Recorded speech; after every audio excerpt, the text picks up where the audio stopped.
नमस्कार, मैं राकेश कश्यप भारतीय खबर में आप सभी को स्वागत करता हूं। आज हम मौजूद हैं बक्सर जिला के ब्रह्मपुर प्रखंड के रघुनाथपुर गांव में। आज यहां पर एक ऐसे शिक्षक के मूर्ति का अनावरण होने जा रहा है जो शुरू से ही लोगों को शिक्षा का ज्ञान हमेशा देते रहे हैं और शिक्षा का जो दीप है वो प्रज्वलित करते रहे हैं।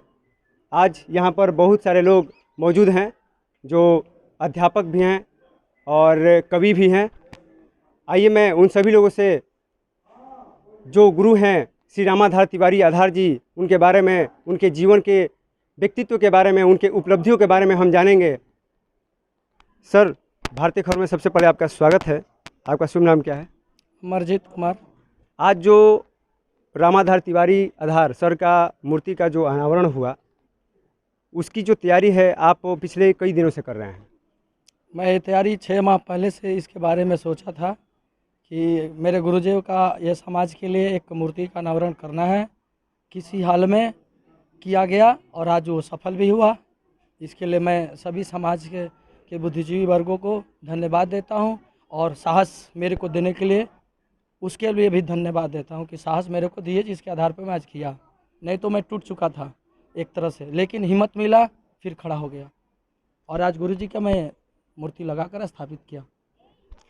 जो आज आपने रामाधार तिवारी आधार सर का जो मूर्ति का अनावरण आपने किया और जो आप यहाँ पर मूर्ति स्थापित की है, तो इसका परम उद्देश्य क्या है? आप इससे जो प्रखंड स्तर के जितने भी शिक्षक हैं, आप उनको क्या संदेश देना चाहते हैं ये जो मूर्ति अनावरण किए हैं? सबसे मुख्य संदेश ये है कि जो अच्छे आदमी कार्य करता है उसकी आस्था लोगों के बीच में जाए, उसकी विश्वास जाए कि अच्छा कार्य किए हैं तो उनकी मूर्ति लगा। अगर कल मैं अच्छा काम करूंगा तो मेरा भी नाम होगा। मतलब सीधा यही अर्थ हुआ कि अच्छे काम वाले के पूरा दुनिया पूजती है। जैसे आज हम लोग पूज रहे हैं, ये सभी चाचा जो लोग सभी लोग खड़े हैं हमारे अगल बगल, सभी लोग का सहयोग है, तो आज मूर्ति लगा। मैं उनसे यही सीखता हूँ कि वो जो गुरुजी त्याग और संकल्प के द्वारा ये समाज के बच्चे को शिक्षा दिया, जो आज कितने बड़े बड़े पदों पर लोग हैं, उनका पढ़ाई मैं भी हूँ। ऐसे ऐसे लोग यहाँ पे हैं कि इसके कितने टीचर पैदा हुए हैं उसका गिनती नहीं किया जा सकता। उन्हीं गुरुजी का दिन है। इसलिए मैं चाहूँगा कि ऐसे लोगों की विश्वास के लिए एक समाज में मूर्ति का नाम हो, जिससे लोगों का समझ बढ़े और सीख मिले कि वो क्या किए थे, ऐसा कि उनका मूर्ति आज लगा, दूसरे को क्यों नहीं। Amarjeet sir UNESCO scholastic centre के निदेशक हैं। सर, मैं आपसे ये पूछना चाहता हूँ कि जो रामाधार तिवारी आधार सर हैं, उनके जो जीवन का व्यक्तित्व है, उनके व्यक्तित्व पर आप प्रकाश डालिए और उनके जो जीवन की उपलब्धियाँ है, उस उपलब्धियों को हमारे दर्शकों से आप विस्तार पूर्वक बताइए। सबसे मुख्य सरल बात यह है कि गुरुजी से जब से मेरा संपर्क है, मैं 11th क्लास में उनके क्लास में जाकर बैठता था। 11th क्लास में, जबकि मैं मैट्रिक भी नहीं किया था। लोग बोलते थे चुप बैठो, कुछ नहीं कर, तुम बैठो। बैठ के उनकी कविता सुनता था, उनकी कहानियाँ सुनता था। एक याद पड़ता है मेरे को, साइलक और एक क्रूएल नाम के व्यक्ति का कहानी याद पड़ता है, और एक स्वामी विवेकानंद की किताब था, पाठ था उसमें द सीक्रेट ऑफ वर्क। उस पाठों को मैंने बार बार पढ़वाता। तो उसे क्या मिलता था उस किताब में? रहस्य यही मिलता था कि विवेकानंद कहते थे कर्म करो, फल की इच्छा मत करो, तुम आगे बढ़ोगे, कर्म करो आगे बढ़ जाओगे। तो मैं बार बार उसको पढ़वाता था गुरुजी से, उससे हमें बल मिलता था। और यही प्रेरणा दूंगा कि गुरुजी किसी भी विषम परिस्थिति में मुस्कान नहीं गया, ये मैं जानता हूँ, मुस्कान नहीं गया। और अंतिम तक भी हमें अपने हाथों से कुछ पैसा उठा कर दिए किसी को न्योता देने के लिए, उस समय भी मुस्कान था जिस अवस्था में बीमार थे। तो मैं यही जानता हूँ कि उतनी अवस्था, और पैसा के लिए तो मांग ही नहीं करते थे बच्चे से कि पैसा देगा कि नहीं देगा, लेकिन सबको पढ़ाते थे, निःशुल्क पढ़ाते। लेकिन चरित्र पे एक नंबर उनका ध्यान था। चरित्र मुख्य है, चरित्र को बचाना है। चरित्र अगर नहीं है और अनुशासन नहीं है तो आपको ज्ञान नहीं मिलेगा। जो आज मैं बच्चे को समाज में देता हूँ कि ज्ञान से पहले अनुशासन, अनुशासन के बाद चरित्र, तब जाके ज्ञान बुद्धि मिल सकता है। ये गुरुजी का प्रेरणा है मेरे साथ, जो आज भी मैं करता हूँ। सर, रामाधार तिवारी आधार सर जो हैं वो शिक्षक के साथ साथ एक कवि भी थे। उन्होंने बहुत सारी पुस्तकें लिखी हैं। उन पुस्तकों का नाम मैं चाहूँगा कि आप हमारे दर्शकों को बताइए कि उन्होंने कौन सा पुस्तक लिखे हैं। उसमें बहुत सारे, द गोल्डन डियर है, मैं परिंदा हूँ, इसके बाद में गीता का इंग्लिश में वर्सन किए, और दो चीज़ बहुत सारे 5-6 किताब लिखे हैं। आज भी एक किताब लिख कर रखी गई है जो आने वाला समय में हम लोग लोकार्पण करेंगे। मैं परिंदा हूँ पहला किताब था कि हम लोग आए हैं धरती पर, फिर चले जाएंगे, जब तक समय है कुछ कार्य कर लेना चाहिए। उस कविता का, उस पाठ का, उस किताब का यही रहस्य दिए हैं उन्होंने। जो उन्होंने गीता, आप बोले अभी अभी कि जो उन्होंने गीता लिखा है इंग्लिश में, तो जो वो गीता लिखे थे तो उसकी जो उपलब्धता थी कहाँ तक पहुँची थी, पूरे भारत स्तर पर या फिर विश्व स्तर पर कहाँ तक पहुँची थी उसकी उपलब्धता? पूरा हम देख रहे हैं कि उसको दिल्ली पब्लिकेशन से प्रकाशित किया गया, और जो आज एक उसका पुस्तक को एक एनजीओ शायद कि कोई प्रकाशक ले लिया है और कमीशन पे वो किताब चल रही है। पूरा ऑल इंडिया में उसकी मांग बढ़ गई है। जो सर ने लास्ट में गीता का इंग्लिश में वर्जन किया था, उसका किताब का मांग, वो गीता रहस्य यही चापे कि अभी तक वो छठवा थे जो उन्होंने गीता को इंग्लिश में किया, इतना सरल भाषा में कि एक बड़े अधिकारी ने कहा कि इतना सरल भाषा में गीता का व्याख्यान करने वाला ऐसा कौन हो सकता है।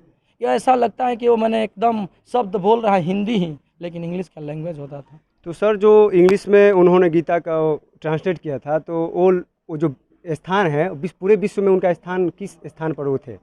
हमारे नज़र से तो उनका स्थान आने वाला समय के लिए विश्व में प्रथम होगा, आने वाला समय के लिए। लेकिन अभी तो कुछ किसी कारणवश वो अभी पीछे दिख रहे हैं। कुछ ऐसा होता है कि दिखना होता है जो बिकता है, तो अभी दिख नहीं रहा, लेकिन विश्व दूसरा स्थान उनको दिया गया है उस किताब के लिए। देखिए, मैं आपको बता दूं कि जो रामाधार तिवारी सर ने गीता का इंग्लिश में ट्रांसलेट किया था, पूरे विश्व में दूसरे स्थान पर उनका स्थान आता है। इससे पहले जो सर कोई व्यक्ति था वो भारत का नहीं था क्या, दूसरे जगह क्या था? बताया कि अभी जो साउथ इंडियन का वो व्यक्ति था जो पूरे महाभारत को, जो गीता है उसको इंग्लिश में ट्रांसलेट किया था, और दूसरे स्थान पर हमारे तिवारी सर थे।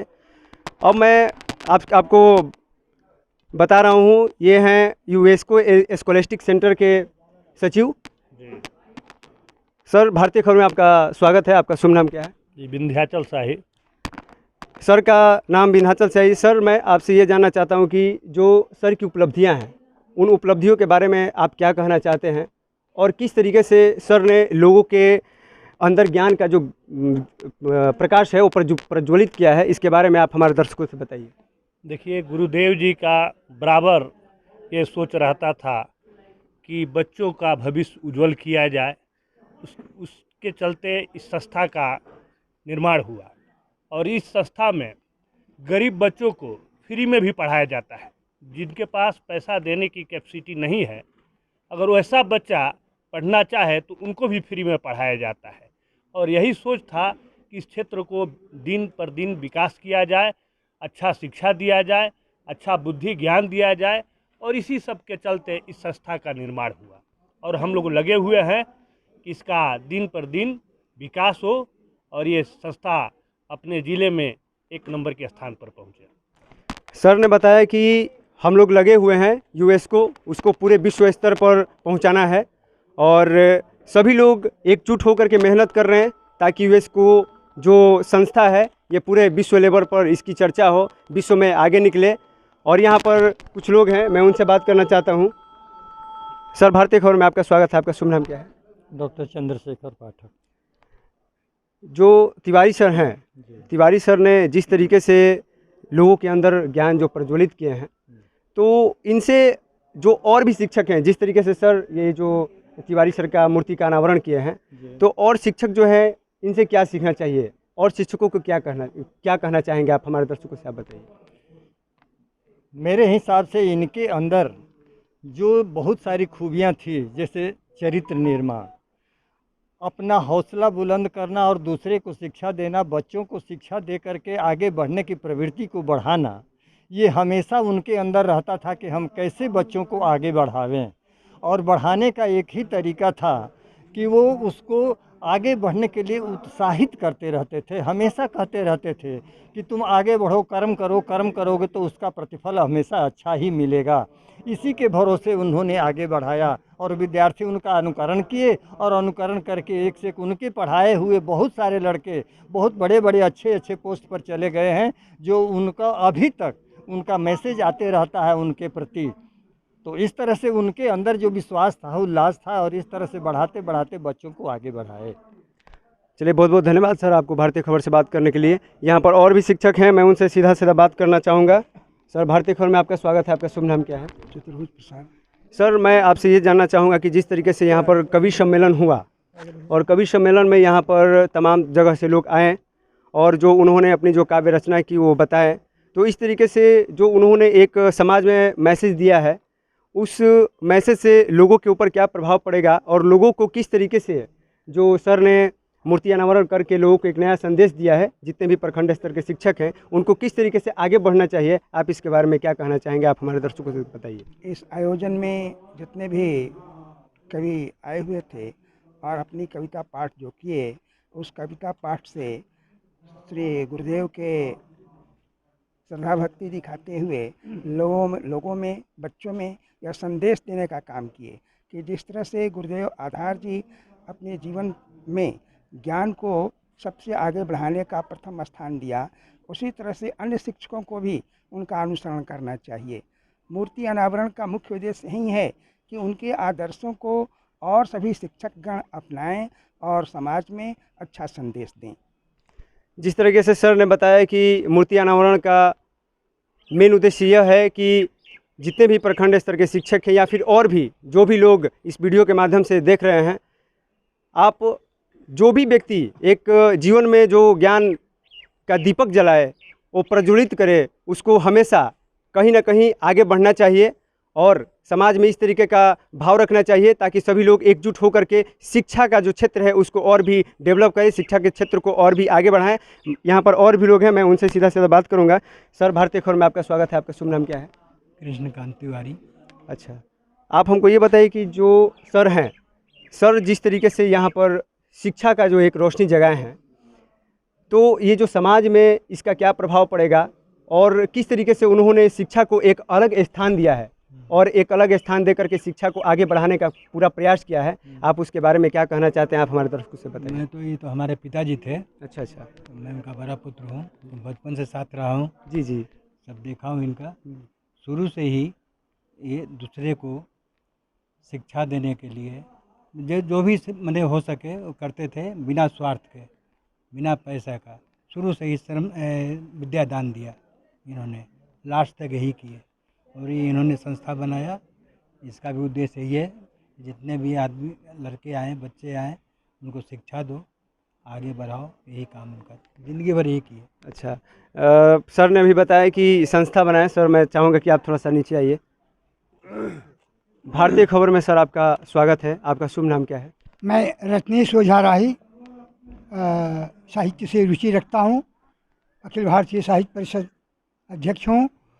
तो उनसे जो सर ये यूनेस्को स्कॉलस्टिक सेंटर बनाए हैं आप जी, तो इसका मेन उद्देश्य क्या है? उनका उद्देश्य है बच्चों को, अधिक से अधिक बच्चों को निःशुल्क सेवा देना, पढ़ाना, जिससे बच्चे भविष्य में चल के अपने कुल परिवार का ही नहीं देश का नाम रोशन कर सकें। उनका ये उद्देश्य रहता था। और चूँकि जब भी वो हमसे मिले, मैं तो देखा हूँ कि हर साल वो तरह तरह का कार्यक्रम करा के, खास करके कवि सम्मेलन करा के, और कवियों को ये निर्देश देते थे कि आज की पीढ़ी जो साहित्य से रुचि नहीं रख रही है, सिर्फ वो ऐसा ना हो, साहित्य से रुचि रहो और मंचीय कविता हो, बिना देखे पढ़ने की आदत हो। और उन्हीं के बताए मार्ग पर मैं बिना देखे पढ़ने का प्रयास करता हूँ। और जब तालियों की गड़गड़ाहट मिलती है तो मैं कहता हूँ कि उनकी आशीर्वाद है। सर, मैंने यहाँ पर आया तो देखा कि आप बहुत ही सुंदर कविता सुनाए। मैं चाहूँगा कि आप हमारे दर्शकों को दो शब्द कविता सुनाइए।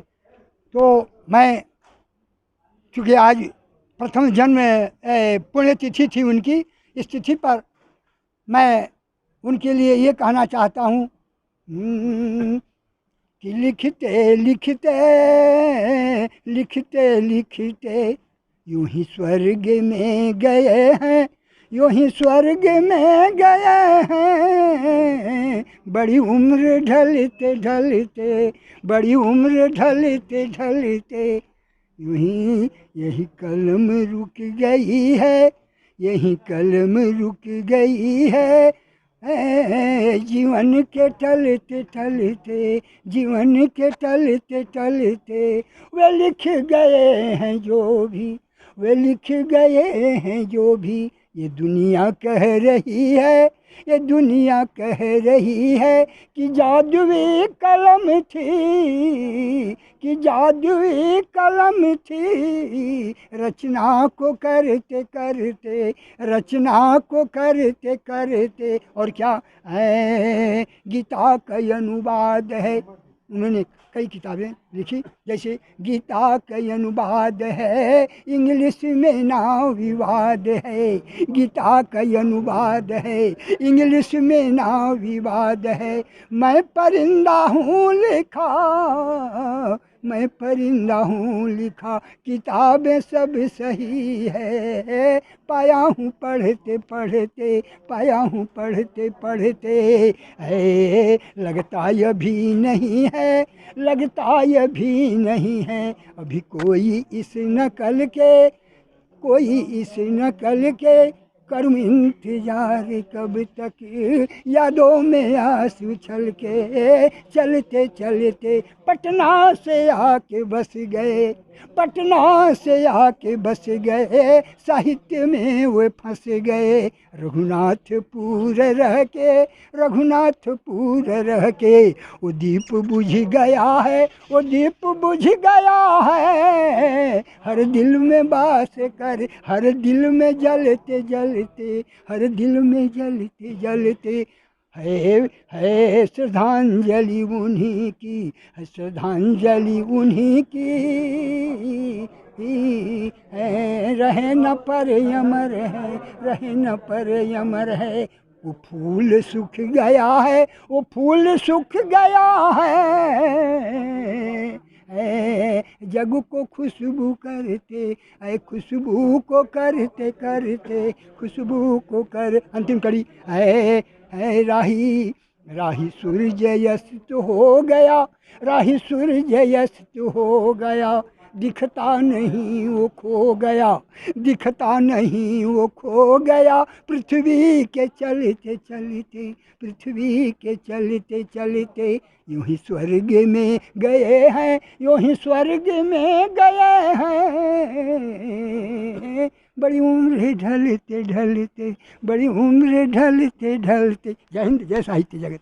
सर ने बहुत ही सुंदर कविता सुनाया। मैं चाहूँगा कि यहाँ पर जितने भी लोग उपस्थित हैं सभी लोग सर के लिए एक बार ताली जोरदार बजाइए।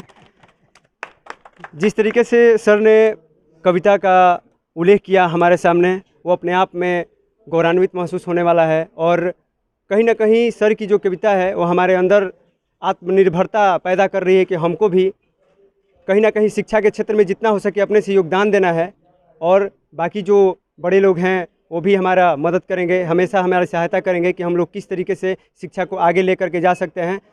यहाँ पर और भी लोग हैं, मैं उनसे बात करना चाहूँगा। सर, मैं आपका शुभ नाम जानना चाहूँगा। दिलीप कुमार पाल, मैं एक शिक्षक हूँ। आप यहीं पर शिक्षक हैं? जी, प्राथमिक विद्यालय रघुनाथ। सर, जो रामाधार तिवारी आधार सर हैं, इनके जीवन में जो उपलब्धता हैं, मैं चाहूँगा कि आप अपने शब्दों में लोगों को बताइए। थोड़ा सा आगे आ जाइए सर आप। जी, इनके बारे में तो हम लोग वर्षों से जानते हैं, और जहाँ तक मेरी सोच और समझ है, ये समझ में आती है कि हमारे गुरुदेव जी एक समुद्र थे।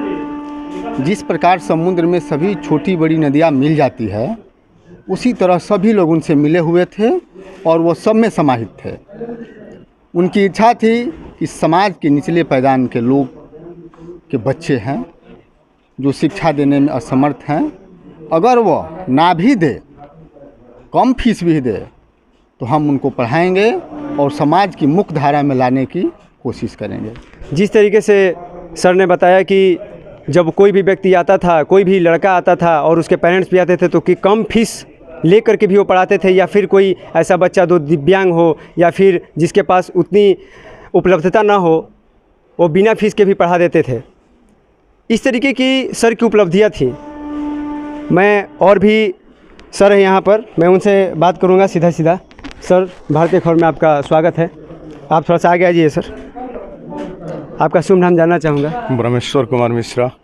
सर, जिस तरीके से सर ने बताया कि वो दिव्यांग जो लड़के थे और जिसके पास उपलब्धता नहीं थी पैसे देने की, जिस तरीके से सर इतने जिंदा दिल इंसान थे उस तरीके का जो रास्ता उन्होंने अपनाया था कि जो दिव्यांग थे वो मेरे पास फीस नहीं है तो वो पढ़ा देते थे, इस तरीके की जो वो सोच रख करके समाज में चले थे, तो उनका जो मुख्य उद्देश्य था इस सोच को लेकर के समाज में चलने की, उससे और भी जितने भी शिक्षक हैं उनको क्या सीखना चाहिए, इसके बारे में मैं आपसे जानना चाहता हूँ। उनका मुख्य उद्देश्य यही था कि इस क्षेत्र के गरीब वंचित वर्ग के जो भी बच्चे हैं वो पढ़ सके, और यही कारण था कि उन्होंने इस 1992 में इस संस्था की स्थापना करके पूरे ब्रह्मपुर प्रखंड में शिक्षा का दीप जलाने का प्रयास किया। और उनके सीख से यह उद्देश्य से हमें सीख मिलती है कि जितने भी वंचित वर्ग, जो कमज़ोर वर्ग के बच्चे हैं, शुल्क देने में असमर्थ हैं या उनके माता पिता पढ़ाने में असमर्थ हैं, उनको भी निःशुल्क शिक्षा दी जाए और उनके उद्देश्य को, उनके मार्गदर्शन को पूरा किया जाए। बहुत बहुत धन्यवाद सर भारतीय खबर से आपको बात करने के लिए। मैं आपको बता दूं कि मैं कैमरामैन से कहना चाहता हूं कि आप थोड़ा सा और नज़दीक आइए और सर का जो अनावरण स्थल है इसको दिखाया जाए, किस तरीके से सर के चेहरे पर जो एक तेज़ झलक रही है उसके बारे में शब्दों में बयान नहीं किया जा सकता है। सर इसी तरीके से, जिस तरीके से मूर्ति में मुस्कुरा रहे हैं, जब आप देख सकते हैं जिस तरीके से ये मूर्ति में मुस्कुरा रहे हैं, तो आप समझ सकते हैं कि जब ये सामने किसी के मुस्कुराते होंगे तो कैसा लगता होगा। और सर ने बताया, अभी मैंने जितने भी शिक्षक हैं, जितने भी कभी मैं उन सभी लोगों से बात किया कि जिस तरीके से सर मुस्कुराते थे, हमेशा किसी भी विषम परिस्थिति हो हमेशा वो मुस्कुराते रहते थे और जिंदा दिल इंसान थे, और हमेशा चाहते थे कि जितने भी लोग हैं ज्ञान का जो दीप है वो हमेशा प्रज्वलित रहे। एक और भी सर हैं हमारे साथ, मैं उनसे सीधा सीधा बात करना चाहूँगा। सर भारतीय खबर में आपका स्वागत है, आपका शुभ नाम क्या है? हमारा शुभ नाम अशोक पाल है। सर जिस तरीके से सर ने बताया कि वो जिंदा दिल इंसान थे, वो शिक्षा को एक अलग क्षेत्र में लेकर के जाना चाहते थे, उसके बारे में आप क्या कहना चाहिएगा? और उनकी जो शिक्षा को एक अलग मार्ग देना है, उससे अनेक शिक्षक जो हैं उस क्या सीखना चाहिए, इसके बारे में आप क्या कहना चाहेंगे? आप हमारे दर्शकों से बताइए। गुरुदेव का सोच थी कि पैसे के अभाव में कोई शिक्षा से वंचित न रह जाए, और उन्होंने इस संस्था की स्थापना इसलिए की कि प्राइवेट संस्थानों में जो लूट मच रही है, शिक्षा के नाम पर जो दोहन किया जा रहा है पैसा का, उससे बचाना इस संस्था का उद्देश्य है। और इन्हीं उद्देश्यों के लिए, ये गरीब बच्चों के लिए जो पैसे के अभाव में नहीं पढ़ पाते हैं, उनके लिए ये संस्था स्थापित की गई है। और इस संस्था में फीस का कोई लेना देना नहीं है, जो स्वेच्छा से दे रहे हैं। हम भी इस जुड़े हैं, हम तो बचपन से गुरुदेव जी के साथ थे और अंतिम समय तक उनके साथ थे, और आज भी संस्था से हम जुड़े हैं। और उनका मुख्य उद्देश्य था कि पैसे के अभाव में इस क्षेत्र के कोई भी बच्चा शिक्षा बिना अधूरा न रह जाए। शिक्षा को एक नई ऊंचाई उन्होंने प्रदान की, और इस संस्था की स्थापना भी इन्हीं उद्देश्यों के लिए की है। बहुत बहुत धन्यवाद सर आपको भारतीय खबर से बात करने के लिए। यहाँ पर और भी एक सर मौजूद है, मैं उनसे सीधा सीधा बात करना चाहूँगा। सर भारतीय खबर में आपका स्वागत है, आपका शुभ नाम क्या है? नमस्कार, संजीव कुमार सिंह। आप थोड़ा सा सर इधर आ जाइए। जिस तरीके से यहाँ जो यूनेस्को स्कॉलस्टिक सेंटर के जो निदेशक हैं अमरजीत सर, इस तरीके का जो यहाँ पर व्यवस्था किए हैं, तो आप ये बताइए कि सर ने जो व्यवस्था किया है, इस व्यवस्था से और जो सर का तिवारी सर का मूर्ति का अनावरण हुआ है, इसके बारे में आप क्या कहना चाहेंगे? देखिए, सबसे पहली बात कि मैं विशेष तौर पर ज़्यादा दिन से मैं जानता नहीं हूँ किसी को भी, लेकिन जितना दिन तक मैंने इनसे मुलाकात किया, मैंने जाना, तो मुझे एक ही बात समझ में आई कि इतना सरल, इतना सहज न कोई था और ना ही कोई होगा। जहाँ तक मेरे जानकारी के अनुसार में है कि रघुनाथपुर जैसे स्थान में शिक्षा की एक ऐसी एक ऐसा दीप इन्होंने प्रज्वलित किया जो लगातार वर्षों से अभी तक उसी धुन में, बल्कि उस लौ को और तीव्रता के साथ प्रकाशित करते हुए आज पूरे रघुनाथपुर को प्रकाशित कर रही है। और किसी व्यक्ति विशेष के बारे में हमारे अंदर इतना सामर्थ्य नहीं है कि हम इनको समझ पाएंगे, बिल्कुल नहीं समझ पाएंगे। मैं जब भी मिला इनसे, मैंने हर बार सीखा ही, और हर बार इनके सहजता तक पहुंचने का प्रयास किया। यहाँ की व्यवस्था की बात जहाँ तक है, तो परम पूज्य गुरुदेव हमेशा से ही जब भी मैं उनसे मिला तो उनको एक ही बात हमेशा मैंने बोलते थे कि हमको इस क्षेत्र की जो शिक्षा व्यवस्था है, इस व्यवस्था को कुछ ऊंचाई तक ले जाना है, वैसी ऊंचाई तक कि जो सपना मैंने देखा था रघुनाथपुर में आकर कि इस ऊंचाई तक मैं ले जाऊंगा। तो इस संस्था में रघुनाथपुर ही नहीं बल्कि ग्लोबल लेवल पर इस ऑर्गेनाइजेशन का उस तरह से मैंने प्रचार नहीं करना है, प्रसार करना है। और उसी में सारे लोग लगे हुए हैं, यहाँ पर जितने भी उपस्थित लोग हैं सभी लोग लगे हुए हैं, ताकि मैंने कोई भी बच्चा ऐसा ना हो, कोई भी समाज में ऐसा कोई कार्य ना हो जिसमें ये संस्था सहभागिता न हो। गुरुदेव ने, आप देख सकते हैं वहाँ पर पोस्टर लगा है कि कितने क्षेत्रों के लिए ये स्कॉलस्टिक सेंटर बनाया गया। उनकी प्रायोरिटी थी कि सबसे पहले उनकी प्रायोरिटी यही रही कि गरीब, असहाय, लाचार बच्चे जिनके माँ बाप सक्षम नहीं हैं शुल्क जमा करने में, उसके लिए भी उन्होंने यूएसको वुमेन एंड वेलफेयर करके ऑर्गेनाइजेशन में एक रखा, ताकि इस समाज में वैसे लोग पढ़ें। गरीब समाज में हो रहे सांस्कृतिक कार्य जिसके चलते शिक्षा को एक ऊंचाई मिलेगी, उसको भी उन्होंने इस संस्था के अंतर्गत रखा और उसी के अनुसार हम लोग सारे लोग मिल कर के काम कर रहे हैं। हम तो बस मात्र थोड़ी देर, मैंने थोड़े दिन से ही हम जानते हैं, विशेष नहीं जान सकते और ना ही मैं उनको समझ पाऊंगा। मेरे हिसाब से जहाँ तक मेरी जानकारी है मैं उनको समझ ही नहीं पाऊंगा। चलिए, बहुत बहुत धन्यवाद सर आपको भारतीय खबर से बात करने के लिए। जी, थैंक यू। और कि शिक्षा का जो अलग क्षेत्र वो निर्माण करना चाहते थे, उन्होंने किया अपने मरते जीवन तक, और उन्होंने सही में शिक्षा को आगे लेकर के गए। सर मेरे साथ मौजूद है। सर, भारतीय खबर में आपका स्वागत है। मैं आपका नाम जानना चाहूँगा। धन्यवाद। मेरा नाम प्रत्युष चंद्र ओझा और मैं जीबीयू हाई स्कूल बंसवार का वर्तमान में प्रभारी प्रधानाध्यापक हूँ। सर, मैं जानना चाहता हूँ कि जीबीयू उच्च विद्यालय है, वहाँ पर सर जो है वो पहले पढ़ाते थे, वहाँ के शिक्षक रह चुके हैं। हाँ, ये जीबीयू हाई स्कूल बंसवार की स्थापना 1959 में हुई थी और ये 1962 से 1992 तक लगभग 30 वर्षों तक वहाँ पर सेवा दिए हैं। लगभग 3 पीढ़ियों तक इन्होंने क्षेत्र के छात्र छात्राओं का अध्यापन कार्य किया है और अध्यापन के अलावा इन्होंने संस्कार और नैतिक शिक्षा पर भी बहुत ज़बरदस्त वर्क किया था, जिसका कारण है कि ये पूरे इलाके में शिक्षा के लिए जाने माने जाते हैं। जिस तरीके से सर ने बताया कि वो लगातार 30 वर्षों तक जीबीयू हाई स्कूल में शिक्षक रह चुके हैं। सर, ये जो यूएसको स्कॉलस्टिक सेंटर है, आज सर का मूर्ति अनावरण हुआ, तो जो ये ट्रस्ट का निर्माण हुआ, तो इस ट्रस्ट से लोगों में एक शिक्षा का जो क्षेत्र है वो अलग बदलाव होगा, तो ये कहाँ तक मतलब हो सकता है? आप इसके बारे में हमारे दर्शकों को कुछ बताइए। क्योंकि विद्यालय से जब ये इनका योगदान विद्यालय से जब ये हट गए तो इसके बाद इन्होंने रघुनाथपुर में रह करके एक बुद्धिजीवी समाज की स्थापना की, ताकि बुद्धिजीवियों को एकत्र किया जा सके और समाज सुधार के लिए कुछ काम किया जा सके। इसी क्रम में स्वर्गीय रामरूप उपाध्याय जी ने इनको ज़मीन दान किया और क्षेत्र के लोगों ने इन्हें आधारभूत संरचना ढांचा उपलब्ध कराया, क्योंकि पढ़ने और पढ़ाने की इनके अंदर जो बेजोड़ कला थी वह विद्यालय छोड़ने के बावजूद भी मौजूद रही और 92 से लेकर के और 2021 तक ये स्वतंत्र रूप से अपने संस्थान के माध्यम से इलाके के बुद्धिजीवी लोगों को, अपने शिष्यों को एकत्र करके और ये साहित्यिक सांस्कृतिक जो कार्य हैं उसकी गतिविधियों को भी संचालित करते थे। जितने भी महापुरुषों की जयंतियाँ होती हैं उनको मनाया जाता था इनके संस्थान में, और उसके माध्यम से बच्चे उनके किसी भी महापुरुष के व्यक्तित्व और कृतित्व से अवगत होते थे।